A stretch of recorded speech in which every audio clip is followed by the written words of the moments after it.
Ladies and gentlemen, boys and girls, welcome to the 2020 TGAP Virtual Career Day. Hi, TGAP, Miss Oswald here. First, I want to say that I love you and miss you all so much, and I hope that you are doing well. Due to schools being closed for in-person instruction, I am here to present to you our 2020 TGAP Virtual Career Day. With the help of several community members, local and afar, we have put together a series of videos to teach us about various careers.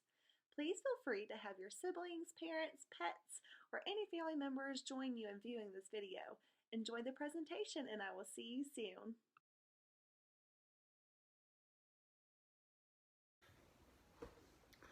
Hey, Sam Allen here with Blue Collar Basketball, and excited to talk with you about my professional career and what I do and why I do it and how I got to where I'm at today. I run and own Blue Collar Basketball, an Atlanta-based skill development organization. We help players at all levels, from youth, middle school, high school, college, professional players, and becoming better players, better leaders, better people. Before, I've done that for the last almost 10 years, and prior to just starting BCB, I was a college basketball coach for 10 years. And how did I get to that? Well, really, it's interesting. Like most of you watching this, I grew up in playing sports and just loved the game. I loved all sports I played. But I fell in love with basketball even more so than the other ones. And it was in high school that I think my passion grew to an even higher level.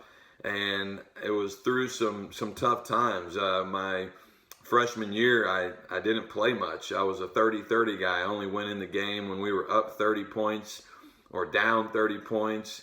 And then the next year, I broke my back, 2 vertebrae in my back, and it was during that time and that year and a half period where just my passion for the game really grew. And so when I went on and played in college, I majored in history, and I got a history degree while I was playing college basketball. And my college coach asked me if I wanted to come back and be his assistant coach the next year after I graduated. And I really didn't know what I wanted to do, but I loved basketball. I loved competition, and came back and I started coaching. And those are the reasons why I got into it, but I quickly realized that you could have a big impact on others in coaching. You could positively impact and influence kids and young people in their lives and help be a positive influence. And that's why I do what I do. And that would be my hope for you listening, as that you can wake up every day when you get older, when you have a job or a career, and you just love waking up. I love waking up and going to work every day, and I love it because I do what I love, and I've worked on improving at what I do so that I can be good at what I do.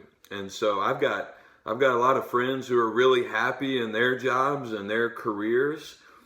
And I've got a lot of friends that aren't happy, that wake up and they're in a bad mood and they hate what they do and they can't wait until 5 o'clock hits to go home and get away from work. And they might have, a nice car, live in a nice house, or have a lot of money in their bank account and some nice things, but they're not happy.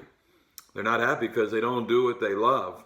And so I think it's important to find things that you're passionate about and then become really good at them.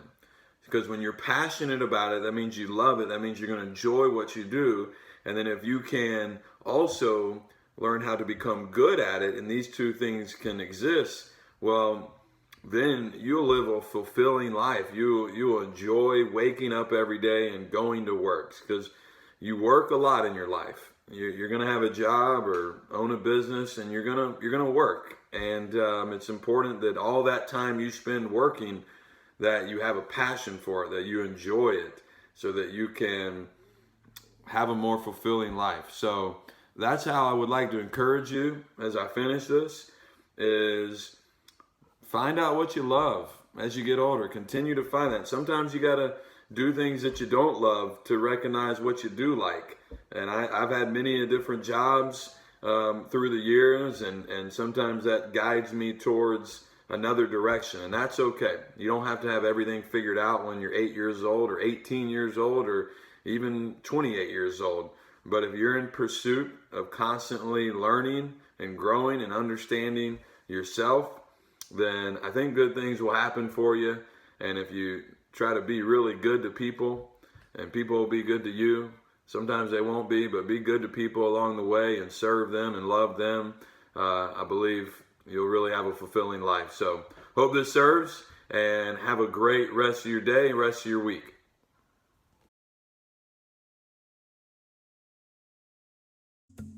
Hello from the Georgia Aquarium, guys. My name is Maggie. I am an educator at the Georgia Aquarium, and welcome to our digital career day.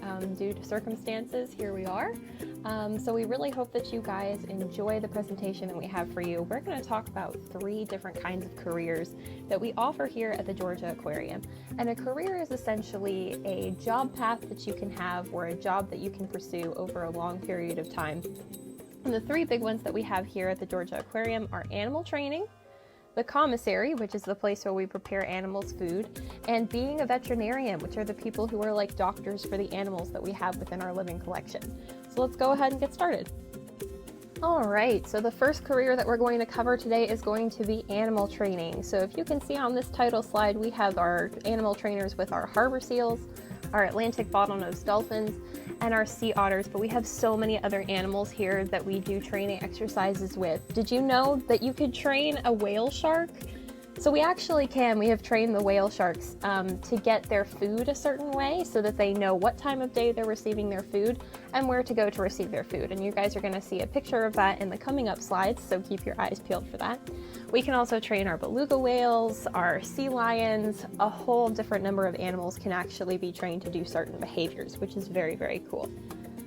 All right, so if you go over to the animal training slide with what do they do? So these guys' big job description is that they need to take care of our animals. So because they have a personable relationship with these animals, they can tell when something is wrong, when they might just be a little off from their usual behavior, and then they can report it to the proper people and work together to make sure that that animal is taken care of and healthy. They also train the animals. That is the biggest thing. It takes a lot of patience and a lot of work. So if you guys know how to ride a bicycle, did you know how to ride one right away? Or did you maybe have to have training wheels on it first, or are you still learning? People learn things at different time intervals, and animals learn things at different paces as well. So it's all about learning about the individual animal that you're with and making sure that you are taking care of them and teaching them at the pace that they are capable of going. Some of the people who are animal trainers at the Georgia Aquarium perform presentations with the animals. So we specifically have our Sea Lion Pier 225 show that we have, and that's going to be animal trainers working with sea lions to do a presentation and display all different kinds of behaviors and talk a little bit about sea lion conservation. In the same vein, we also have a AT&T dolphin presentation that we do for you guys that has the same kinds of topics with people in the water with those dolphins performing different kinds of behaviors, and that happens anywhere from once to 5 times a day for each of those shows. So what kind of tools do you guys need if you are going to be an animal trainer? So one of those things is going to be a target pole. This is going to be a very long piece of plastic or PVC piping that has a flotation device at the end of it, and it's kind of like if your teacher has a pointer where they point to the whiteboard in class. It's the same thing, only we use this to teach animals to go in a certain direction, to do flips for us, and again, it takes anywhere between a short amount of time to a long amount of time to teach them a certain behavior. They also need EEDs. This is very big. It stands for Environmental Enrichment Device.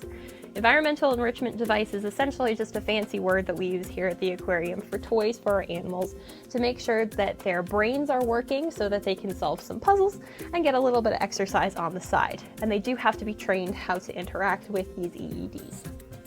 And another thing is scuba gear. The animals that we work with here at the aquarium are, of course, in the water. So you have to be able to understand and be able to swim underneath the water anywhere between, I don't know, maybe 10 feet and 30 feet down, depending on the situation. So you have to be very good at holding your breath independently, and you also have to know how to use the gear, such as the oxygen tanks that we put on people's backs, in order to swim underneath water for long periods of time. So if you would like to be an animal trainer, what kind of schooling do you need? So for this career, it is helpful if you go to college. You need 4 years of college, and then you need 4 years of animal training in other institutions. So the Georgia Aquarium is worldwide famous, so we do look for people who are experienced to join our team. So training animals, if you wanted to start just at your local pet store training dogs how to play fetch or how to sit or something like that, that's going to be an excellent start for you guys.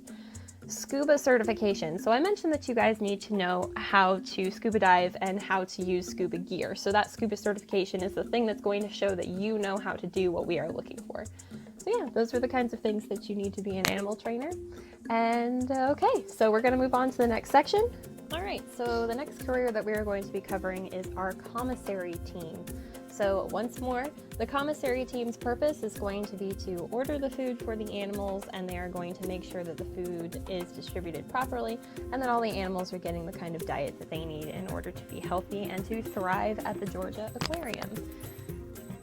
So a couple more things that they do is that they are going to, again, prepare the food for the animals. So what does that look like? We have a lot of people who come in super early in the morning for us, and they make sure that the food is nice and thawed and fresh from our freezer, and they are going to weigh it, and they are going to put it inside individual buckets for each different animal, so that the animal trainers can come and just pick them up and take them over to the animals and distribute it and feed them throughout the day when they need it. They also order the food. So the food that we order is going to be mostly seafood, because ocean animals are going to consume different kinds of ocean animals depending on whether or not they are an omnivore, herbivore, or carnivore. And for our local herbivores, which means they eat only plants, we are also ordering lettuce, different kinds of vegetables for them to eat as well, such as Tank, our green sea turtle.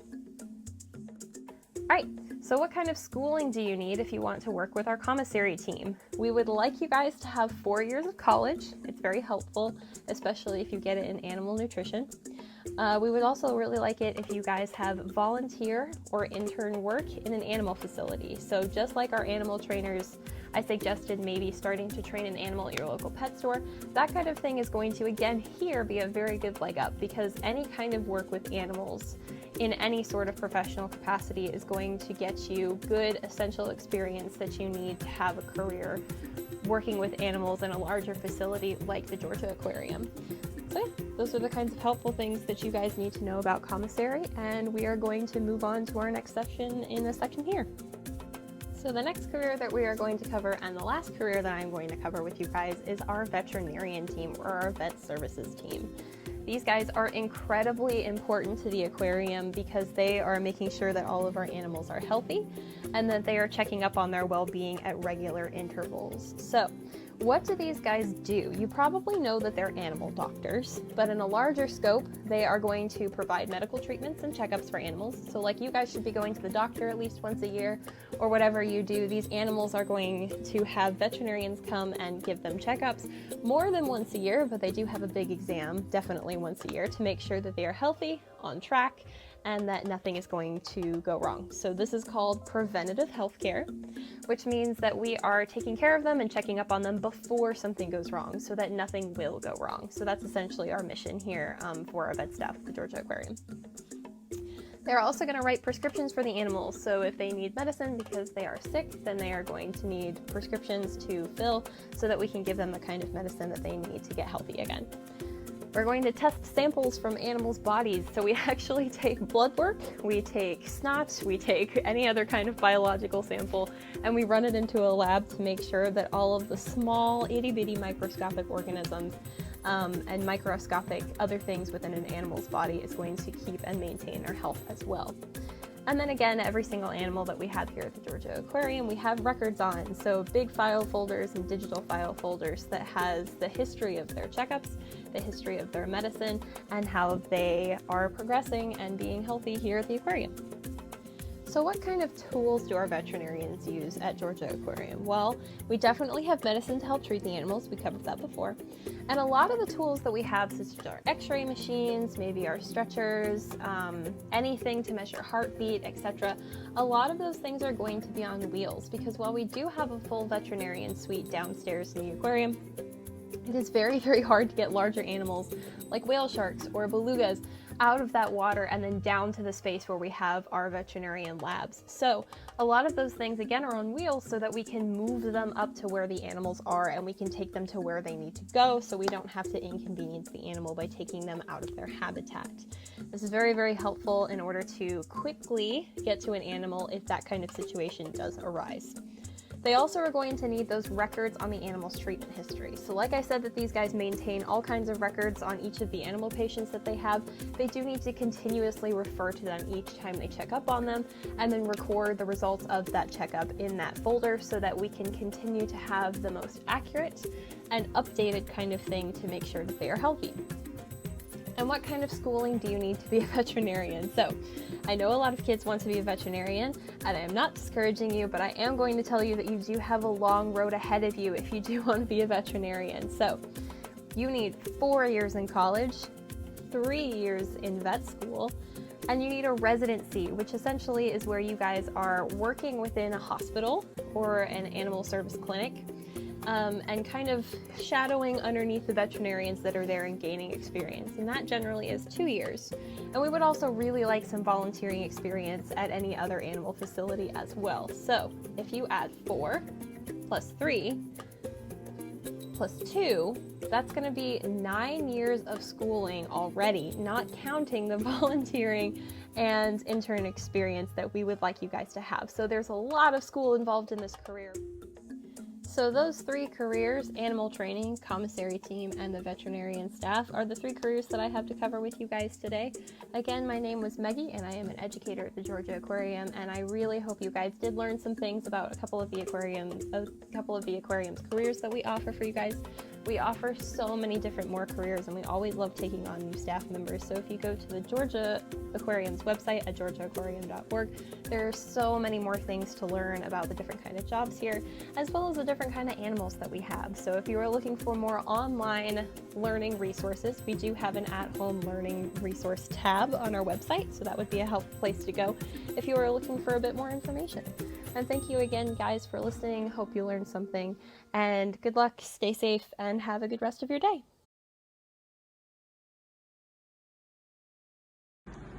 What's up, everybody? Tavares King here. I grew up in Northeast Georgia just like you. I went to Habersham Central High School where I played football. I earned an athletic scholarship. My grades were pretty good. I earned an athletic scholarship to the University of Georgia where I played for 5 years. Was a team captain. Won a ring. Did some pretty cool things there. Played with Aaron Murray, AJ Green, Todd Gurley. A lot of you guys probably know him. Was able to go on to the draft and be drafted by the Broncos in 2013. I played with Peyton Manning, Noshawn Marino, Demaryius Thomas, Odell Beckham, Victor Cruz, a lot of people. I say all that to say this, man. I was able to do all that because I was passionate about a game. This ball took me a long way in life. I've been in a lot of places. I've seen a lot of things. I've experienced a lot of things. But I wouldn't have been able to do that with just this ball. My teachers, my parents were big influences on my life. So that being said, be diligent in your schoolwork. Be diligent and respectful at home. Find a passion. Find something that you love, and it'll carry you a long, long way. Now, I know right now we're in adverse times. Things are crazy right now. But again, find something that you love, run with it, and you'll be successful.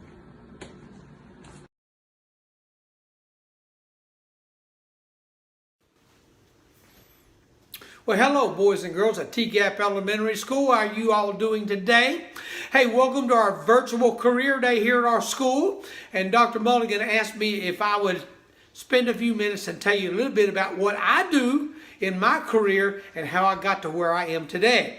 So, boys and girls, let me tell you, I'm excited to share my story with you, okay? All right.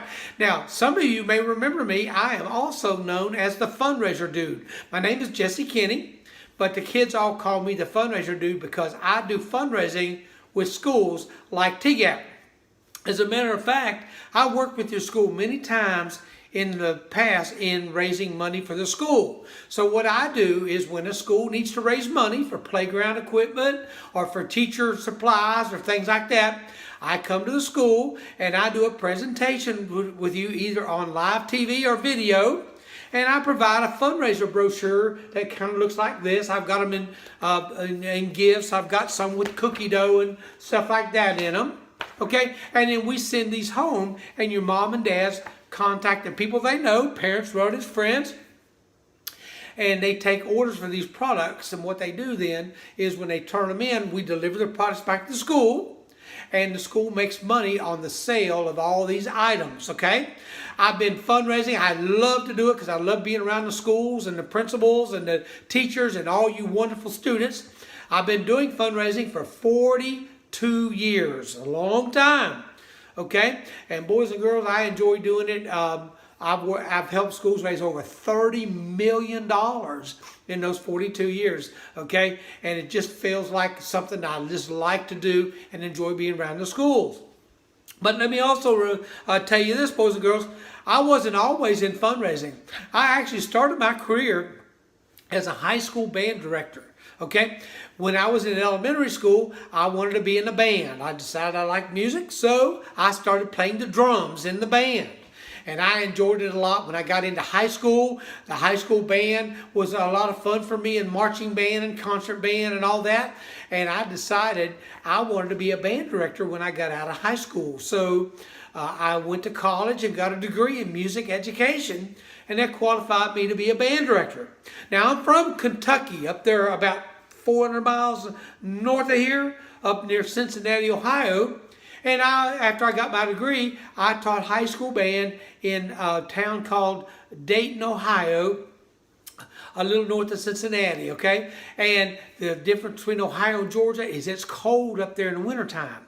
And I taught for 4 years, and I enjoyed doing it. But you know what? I wanted to do something else. I didn't want to be cooped up all day in a classroom or in a school like Dr. O, and I admire them folks for doing that. But I wanted to travel a little bit, so I changed my career.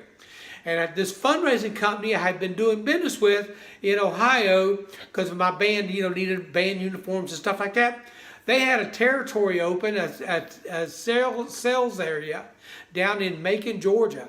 And so I decided to get out of the cold weather, and I came down to Macon, Georgia, and I started in fundraising back in 1977. And I did that for a long time, and I moved around a little bit and developed the territory. And then I came up to Athens, Georgia in 1982 and worked with the company there. And then in 1985, my wife and I started our own fundraising company called Southern School Services. And we've been doing that ever since.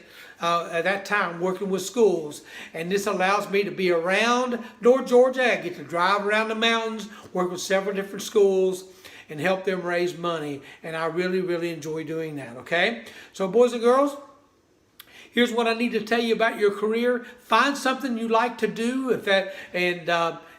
whatever your passion is, because you know what? Enjoying what you do is more important than money, okay? So have a good plan and enjoy doing what you do. And if what you plan and you, like me, and you get your education for, and you decide you want to do something else, hey, that's okay to do that, because a lot of people change their careers. But a lot of people do what they like to do for their entire life. So have fun doing what you do. Just enjoy doing it, because you know what? When you get up every day and you get to go to work, hey, have a good smile and a good attitude. If you like doing that, then that's really what your job is all about. So I've enjoyed talking to you today about this. Good luck and have fun listening to all these other presentations you're going to get today. And I will see you sometime, maybe around the school building, okay? So have a great day. Thank you. See you. Bye-bye.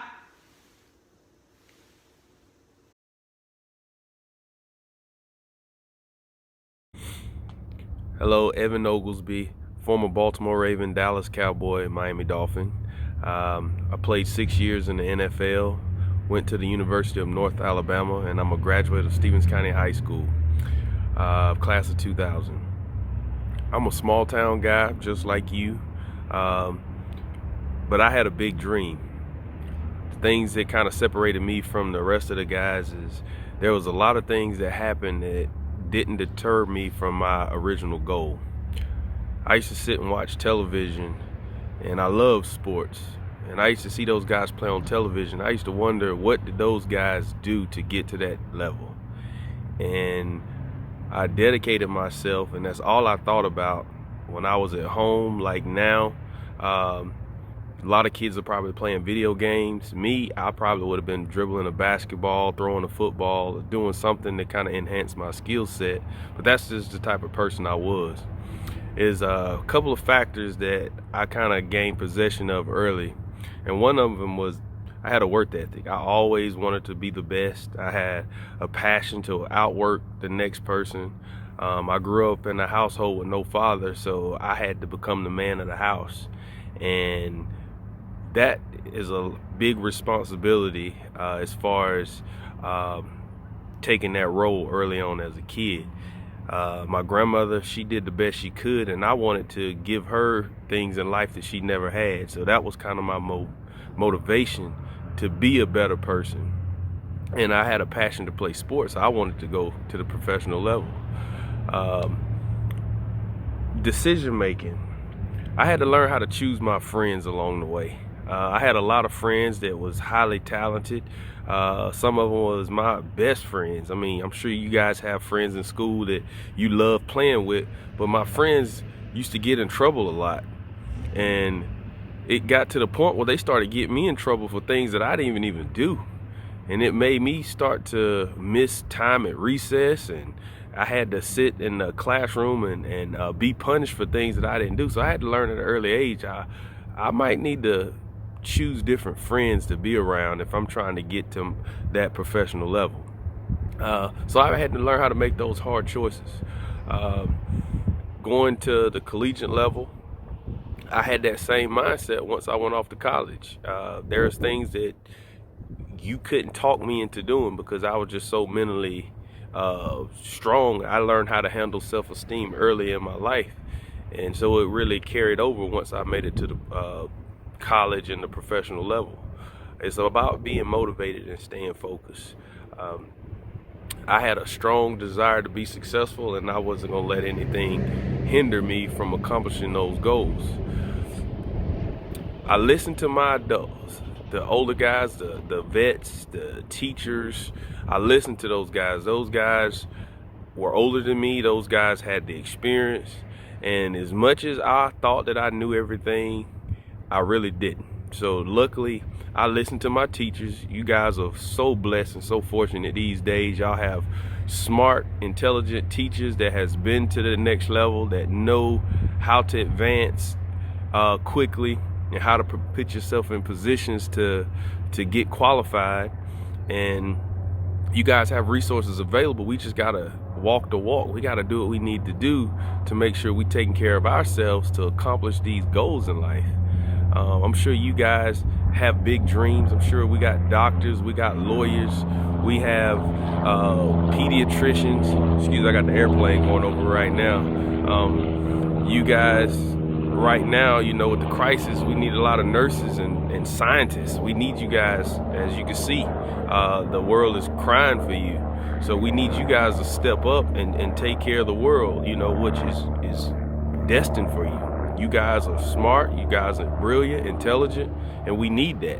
So allow these teachers to help sharpen your skill set. Work ethic, man. Go home, do your homework. It's nothing is hard as long as you put effort into it. You might not learn it the first time, but I promise you, if you keep working towards it, you keep going over and over again, eventually you're gonna get the hang of it, and next thing you know, it's gonna be second nature to you. So you gotta have that strong work ethic if you guys trying to advance yourself and make it to the next level. Obeying your parents. You guys know what's right and what's wrong. You know that. So it's up to you guys to make those hard choices and make those I guess, force yourself to make those decisions to do the right thing, not sometimes, but all the time. It's hard. I'm not saying that I'm perfect, but it's a lot. I did more, or I made more good decisions than I made bad decisions, which led me to where I am today. And what you guys got to understand is you guys have way more resources in front of you that helps you to mold you to be who you want to become in life.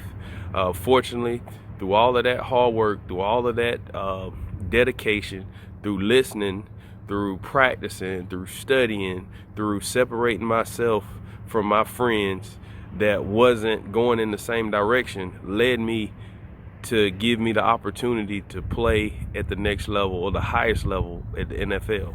And yes, I play with the greats. I mean, it's a big dream playing at the NFL, playing in front of millions of people. But it can happen to you too. And, you know, everybody doesn't have to go to the professional level to be successful in life. My thing is, why don't you use your talent to pay for your education? So if you are good in football or softball or volleyball, baseball, basketball, why don't you focus in on that and hone on those skills so it pays for that doctorate degree, so it pays for that education degree, so you can become that lawyer and that scientist. So let's use the talents that we do have and we do possess so we can get what we want at the end of the life. So I appreciate you guys, I guess, taking your time out, hearing a little bit about me and myself. And I appreciate the opportunity. I hope all you guys are staying safe in this crisis. And one love. Evan Oglesby, over and out.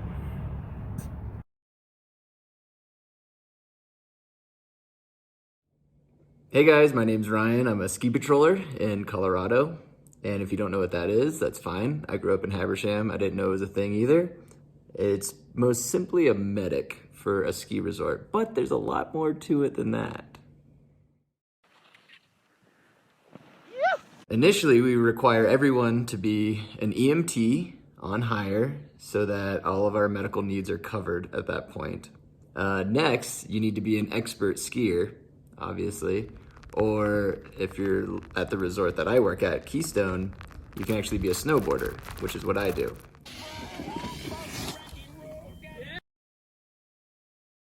I just finished up my 4th winter season out here and am now considered an advanced ski patroller. The first step of training is to learn how to pull a sled that's packaged with a patient through all of that terrain. And yes, that includes double black diamonds and tree runs. We either take them down to the bottom where we have a clinic, or sometimes we help land helicopters on the hill to take them to the nearest hospital a lot faster.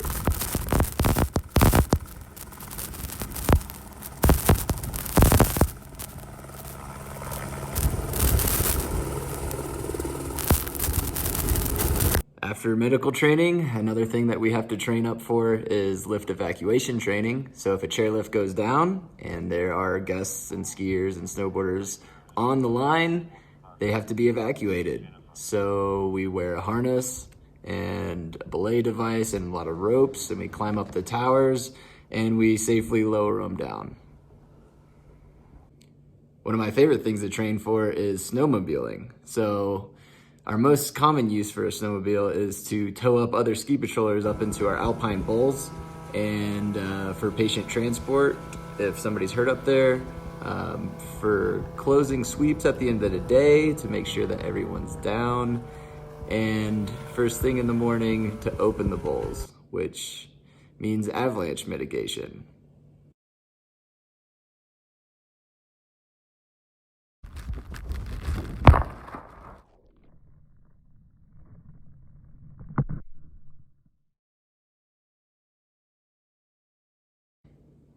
Pretty much every aspect of my job requires special tools and skills. I can't walk out the door without my full uniform, which is fully stocked with any kind of medical gear that I might need to use in a case of an emergency if I come across an injured person, and of course my snowboard.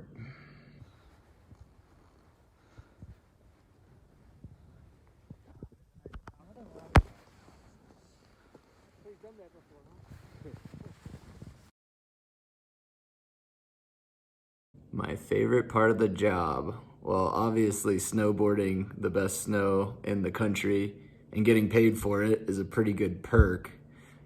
I work with a bunch of weirdos, which is good because that's like me, and they're also really avid outdoor extreme sports types people, and everyone just really likes having fun. So that's what it's about at the end of the day.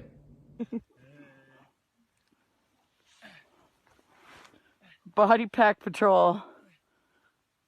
Someone's gotta compact this.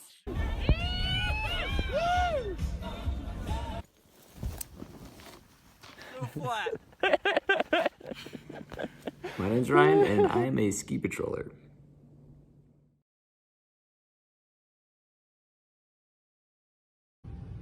Hello, my name is Caitlin Pratt. I'm a reporter and I'm an anchor with Fox 5 here in Atlanta. This is a virtual career day entry made early morning here. I'm one of the early birds who wake up on Good Day Atlanta, and right now I'm going to switch the camera so you can see where I'm standing. We've had to adjust some things because of the coronavirus and social distancing, so usually I'd be out in the field filing reports, but I'm in the newsroom now. And it's pretty empty, actually. I'll show you. Usually there would be reporters in each of these chairs, but now we have a separate studio so that everyone can be safe and have their own space. But this is where I've been perched doing my reports. I'm going to show you this teleprompter. See that? And when you move your wand, or this little knob, I should say. Show it to you guys here. Doot, doot, doot. This thing right there. Move that, and that's what makes the words move. This is the rest of the newsroom. This is where our web department usually would sit. And over here, I'm going to introduce you to Dave. And he takes in all our feeds. This is for a second grade class, a virtual career day. Hey, how are y'all doing? Don't mind my jacket on backwards because it's very cold in here. But I do take in lots of videos, as you can see, lots of cameras and stuff up here. Caitlin just dropped her earring. I'm probably going to have to bend down and pick that up. But this is where right now our reporter, Paul Milliken, is live, and he's at home, so you can see him up there. And Michelle helps take in his feed. Hi! So we have some critical folks here who make the magic happen. See, that's what's on TV right now. Pretty cool. Then we have Katie, who runs our assignment desk. Hi guys, hope y'all are staying safe. This is the assignment desk. I'm the only one up here right now. Usually we have a lot more people up here, but I sit up here and take all the phone calls from viewers who are calling in story ideas. Usually we have a lot more people up here, but I sit up here and take all the phone calls from viewers who are calling in story ideas, from law enforcement, if there's a bad accident or if they have a story they want to pitch. This is a list of all of our reporters who are working for Good Day Atlanta this morning. And so, yeah, if you or any of your family members ever have a story idea, send it my way. I'd be happy to talk to you. News tips at Fox TV. News Tips Atlanta. News Tips Atlanta at Fox TV. All right, so that's kind of like a little peek into my world this morning. Right now, as we're changing course and pivoting during these different times, but I hope you guys are staying safe at home and keep on learning and keep doing something new every single day.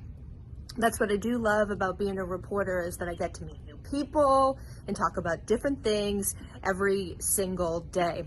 I'm about to get back on set here and do another hit for TV. I hope this kind of helps you out though, as far as what a news reporter and anchor does here in Atlanta. All right, I wish you well. Stay safe, okay?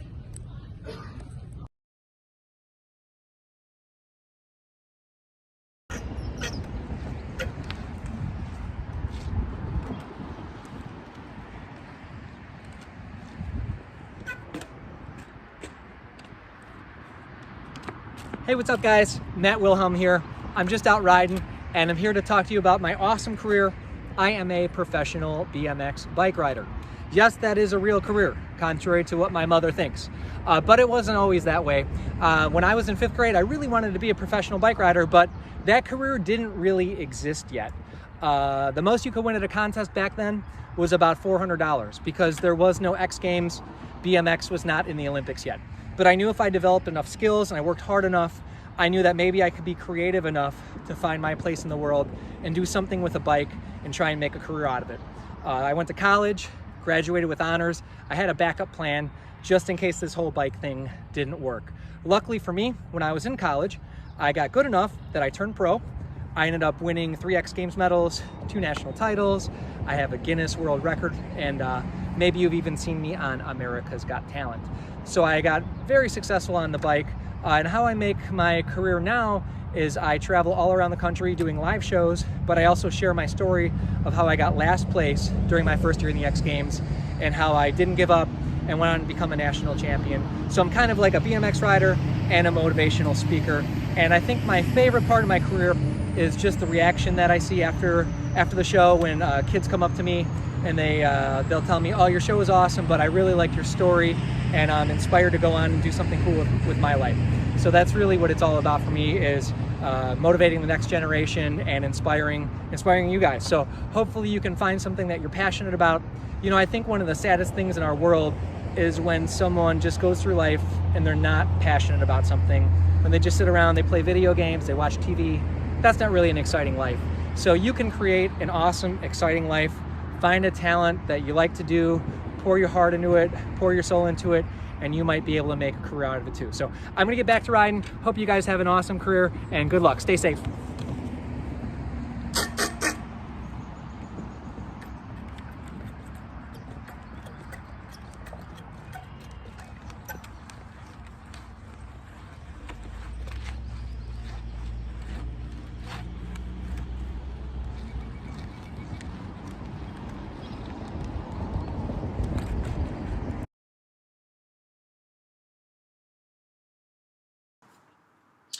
Well, hello there, Testa TGAP elementary students. My name is Greg Norton, and we have a mutual friend. And our mutual friend is Dr. Mulligan. Dr. Mulligan has been a friend of mine for some time, and he asked me to participate in your virtual career day. And I know as you're going through COVID-19 that you're doing most of your learning through distance learning, and I hope that's going well and you're enjoying all that. And so I'm glad to be able to participate today in your virtual career day. So I'm going to tell you a little bit about who I am, a little bit about what my career path has been, and then we're going to give you a couple little tidbits at the end. And so I want to start by saying that I am Greg Norton. I live in Ellijay, Georgia. My wife is Cheryl, and we have 3 children, our daughter Whitley and her husband Nate. I have a son named Zach, and I have a daughter named Allie. And I love my family. We spend a lot of our time together. We vacation in Hilton Head. We play wiffle ball right here in the yard. Even now we would do that. And we just have really had a great family, and I'm so thankful for the blessing of the family which God has given me. And I pray that God is blessing your family as well. So as I said earlier, my name is Greg Norton, and you probably don't recognize me. If you do recognize me, it could be that you have saw me officiating some mountain football games in Cleveland or on the road in the Mountain Football League Conference. I referee youth football. I also referee high school football, and I also referee high school basketball, and I also referee college women's basketball. And so while I have refereed some White County football games, most of those have been on the road. I've never refereed a game at White County High School in the stadium there. I have refereed basketball games at White County, both on the road and at home, and done that many times through the years.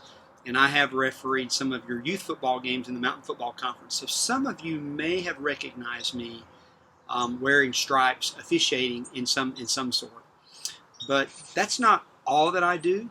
I love officiating, and it has been a blessing to me. But that may be how you recognize me.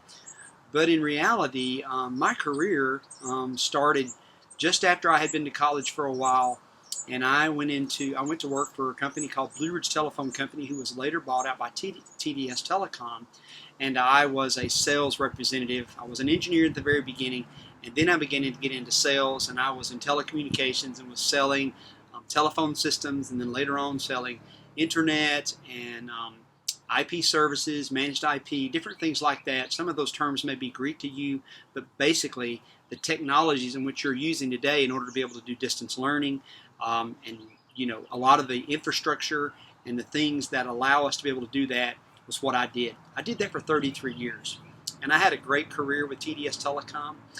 During that time frame, I won a few awards. I was the National Salesperson of the Year on 2 or 3 times, and we had a club that if you were in the top 10 every year, you got to go on a trip. So I went on many trips, and God blessed me with a very good career when I worked with TDS Telecom.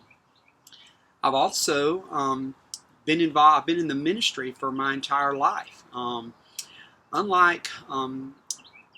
I've been in the ministry for most of my life, and as a result of being in the ministry, I served at a church in Morganton, Georgia, Morganton Baptist Church.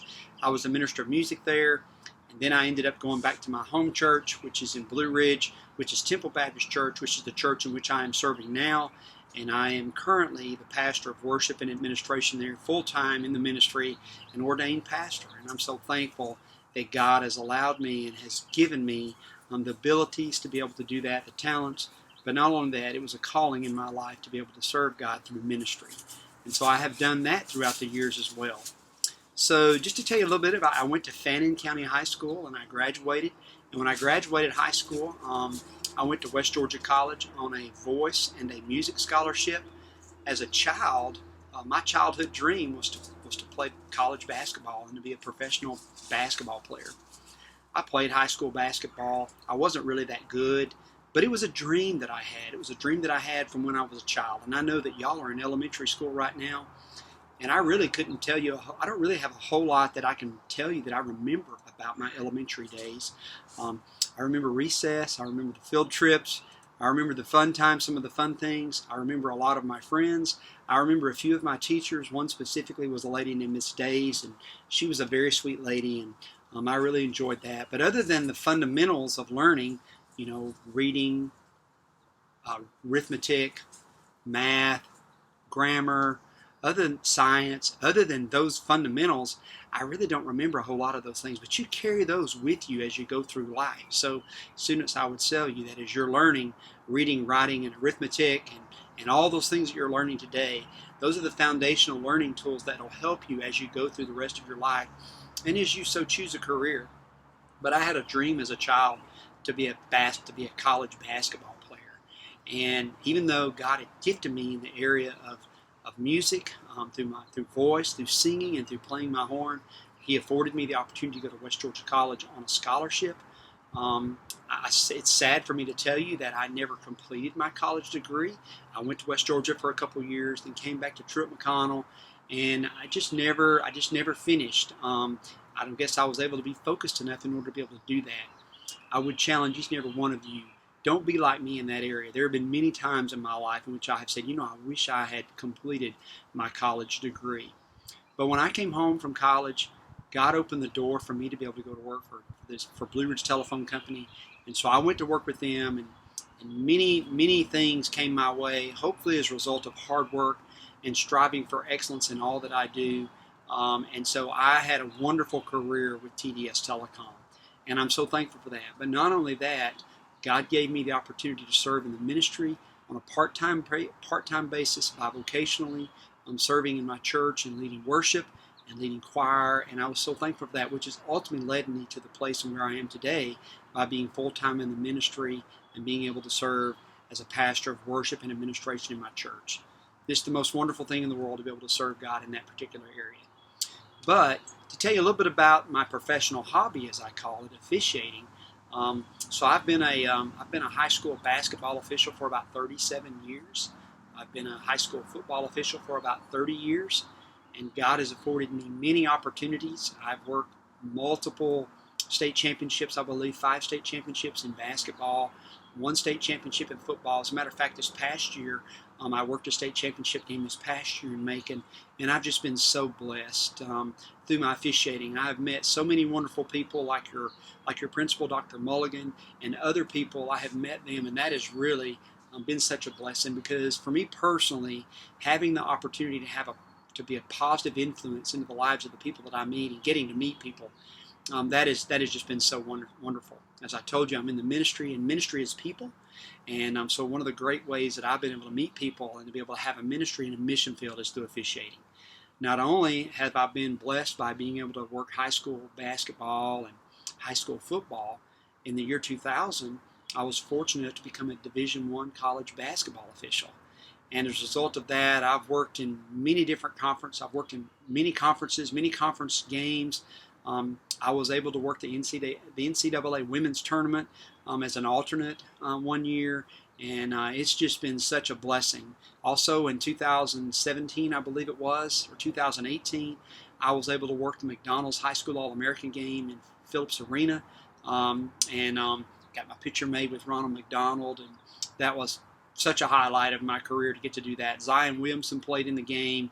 R.J. Barrett, several other names that I could tell you that are currently in the NBA, and so that was really a blessing. Many people there, the most people I've ever officiated in front of in my life, and it was really a lot of fun. It was on ESPN. It was really a lot of fun, and so I'm so thankful for the opportunities that God has given me through officiating, and the fact that I've been able to interact with people, meet people, and to be able to have a positive influence into the lives of individuals. And so my career path started when I got out of high school. I started officiating younger in my age, when I was in high school doing some youth ball and stuff like that. But so my career path led me to be able to go to college, experience that, and even though I wasn't able to finish, it was a wonderful experience. I learned a lot, but it helped me to be able to get the job in which I got at Blue Ridge Telephone Company, which ultimately was TDS Telecom, and allowed me to be able to experience some of the blessings in which I've experienced in my daily life. And just the fundamental traits of giving your best, working hard, being disciplined in your daily life is really the key to being successful at whatever you do in life. And so I just want to share with you a couple things, as we go through this virtual career day, to say to you that, I know you're young right now, and some of you may have an idea of what you want to be. Like I did, I had an idea that I wanted to be a college basketball player. And while God didn't give me that opportunity, He did give me the opportunity to officiate college basketball.